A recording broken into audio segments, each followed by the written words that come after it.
guys, welcome back. This is Little Fever here, and today we have another video where I'm showing off the things I got at a recent train show over this Labor Day weekend. And we're starting out with freight cars here. Some of them are already out of their boxes, so they're just sitting on the distance. But yeah. The boxcar and these caterpillars, I have their actual box for them. The other ones were just in bags. But we're just gonna take a look at them in a second. And there we go. All right, so starting off, we can take a look at this autoloader, and it's from Frisco, but it's very tiny and hard to see. There you go, it's focusing.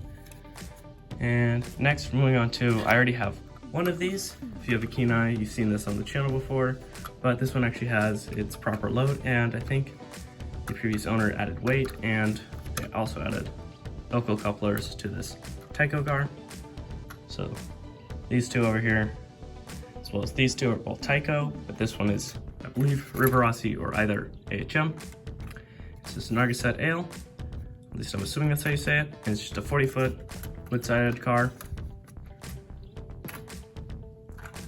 Burlington, with opening doors, and some, maybe those are just stuff on the, I'm just looking at the stuff on the inside. It's not coming along as well on camera as it is for you guys. Then these caterpillars on the truck. These are actually looking to see if there's actually any like not manufacturer, but like if these were trying to represent any brand. But no, they're just basic, like on this Western Maryland flatbed. And that leaves us with only one piece of rolling stock left, and that is this, that they describe it, flat car with missile. Great Northern, I'm assuming is what the GN stands for. But I saw this one, and this one was a little more expensive compared to the other ones. All the other ones were just $5, this one was $10. But I just found it hilarious to have an actual ballistic or missile, just in general, having this just on the tracks, and then you can have, I don't know, you're just moving this around. And for this, the missile does actually spin, which is kind of funny. You can also take it off and just have it as a trailer. You can take the missile off, but that's kind of hard to get back on, so I'm just gonna set that off to the side. All right, now with things a little more organized, we're gonna be moving on to the engines that I got, and just gonna move this around. And so this first engine is of a manufacturer I've not had yet, and that is of Lifelike. So I've not had any Lifelike units or engines, and so this is an F7 of Campbells Soup, and I kind of find that pretty funny, just seeing that, considering the there's the Tyco car that I have on the layout. You can see there's tags, but along with it, gotta get this one out of its bag. I'm just gonna rip this bag.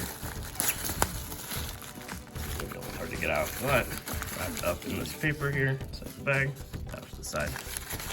I also saw, I don't know if it's exactly HO scale, but there it is. A little Campbell's Soup airplane, or biplane if you want to be more specific, sitting close by where the model trains were. And so I just thought, what if I get these two together? And so I got this engine for $25 and the airplane for $3. It's a little hard to get out with the styrofoam here.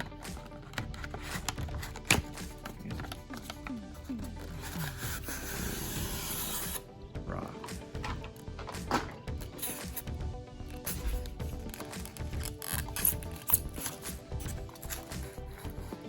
Let's see if I can get this out without damaging it.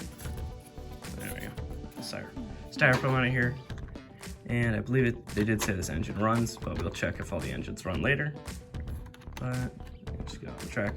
There you go. And has all its details as far as I know, and it's pretty heavy compared to some of the other F units. It's not terribly dinged or banged up or anything like that. Has its horns on top, so it kind of looks pretty lightly used, except for the wheels are a little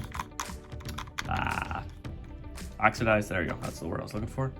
Set these off to the side now, and let's move on to the other engines I got.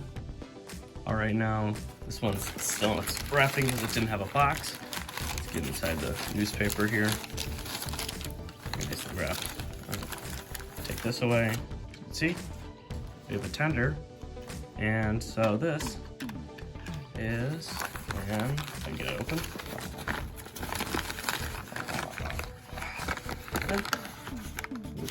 Catching on the tag, there we go. A 060 Bachmann barely used steam engine. Ooh.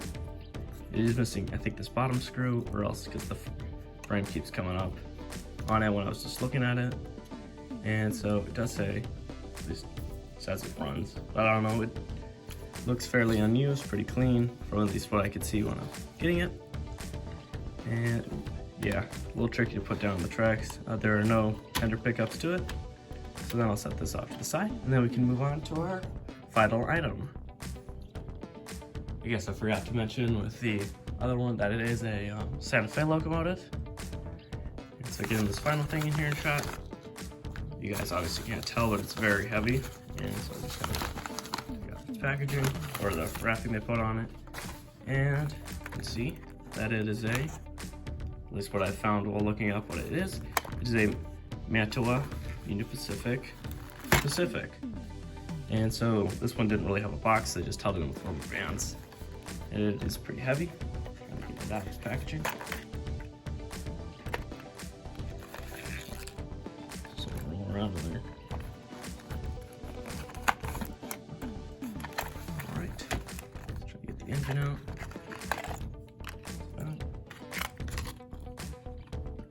That's what it is. Yeah, that's good. So that is the screw to the drawbar that was rolling around inside the quote-unquote box.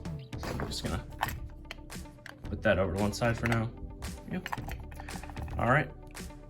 Get close up on this engine. It's not bad. The tag did say that it runs. It just needs its wheels cleaned. It's cleaned. And it's very heavy, mostly die cast with the boiler and running plate and this back trailing wheels. And so I'm just gonna try to set up the tracks now so we can get the tender in shot. And the tender's not that bad. It is a plastic body, but the frame is all metal, so it's still pretty heavy. It's a slight amount of damage on this side, but it's not that bad nor noticeable. And so both of these all culminate on a pretty heavy engine overall. And so I'm just gonna set that off the tracks. And then now we can test our new engines that we got. All right, now we're testing the power, or how these guys actually move or run. And so this one has a power bogie in the front, and I believe there's traction tires on, I believe. The rear axle, just going off memory, and this back truck bogie picks up power. And so let's give it some juice. So it's moving. 50. Ooh. Move once to crawl along. Ooh. Okay. I'll try to back it up. I think its wheels are definitely just the dirty thing about them. Yeah, this thing's wheels are pretty dirty, but I can get these cleaned up either off camera or in a video. But it's already coming back to life. I guess who knows how long this engine's been sitting here, or even if it's never seen that much use in the first place, because it didn't look too terribly worn. There we go, now it's starting at even lower voltage. Cut out. Alright, we'll cut it here and then we'll swap to a different engine. Alright, now starting out with the, or not starting out, but with the Bachmann 060. Have it on the track here. I think all of its wheels are on. Doesn't matter if it can also run with or without the tender, since that's not actually picking up power. But set it forwards.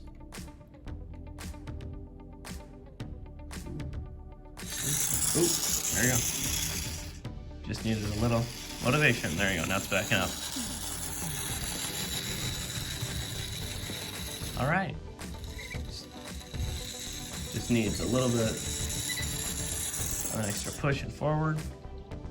Yeah, it's just a little herky-jerky. So I bet if I get this maybe running a few laps, it'll probably be doing better. And I think especially if I boil or clean this sucker up, because I bet you it's pretty dirty. All right, now let's move on to our last locomotive.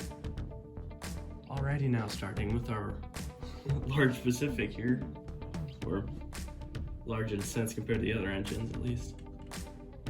Okay. Give it power. Oop. A little bit of scale. I don't know what's going on. Oop, light. Yeah, it's coming on. That's nice. And I think it just might be. Oh. Yeah.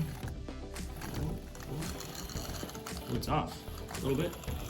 Oh, just like I'll back it up for you.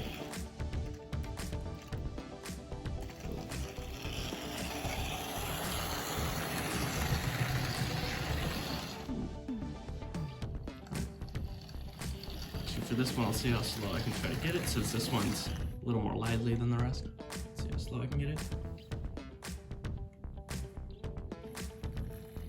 There you go. It's a little dyno. There's a little funky thing going on with the drawbar a little bit, but there you go. Put that in shot. This one is actually surprisingly the best runner, even though its wheels are probably the most dirty, which is an interesting twist of fate. Right now we're going to be running the train of all of the new rolling stock that we got, and I just decided, since Pacific is the best runner right now, it will just be towing this fairly light train. And so let's start backing up. See how carefully I can do it. Couple. I think we are. We're not. Yeah. Do it automatically because this coupler on the Pacific is a horn hook, but it's like screwed in funky. There you go. Let's hope this doesn't cause any problems. But let's get this train off.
Alright, now guys, I'd like to thank you guys so much for watching this train show haul video. I hope you enjoyed all the new engines we got. Either that be one of the steam locomotives or the new special diesel. Please feel free to share whatever the favorite thing I got was, and that can also include either some of the bits of different rolling stock, and that leads this video onto there's going to be a bunch of different restoration videos, either for this one, especially this one's going to need plenty of work. This one, maybe not so much, but as well as the Bachmann over here, it doesn't need as much, but it'll still probably need some work done to it. And with these new locomotives, we'll be able to do different combinations of running sessions. And I'd like to thank you guys so much again, and I'll see you guys next time. Bye-bye!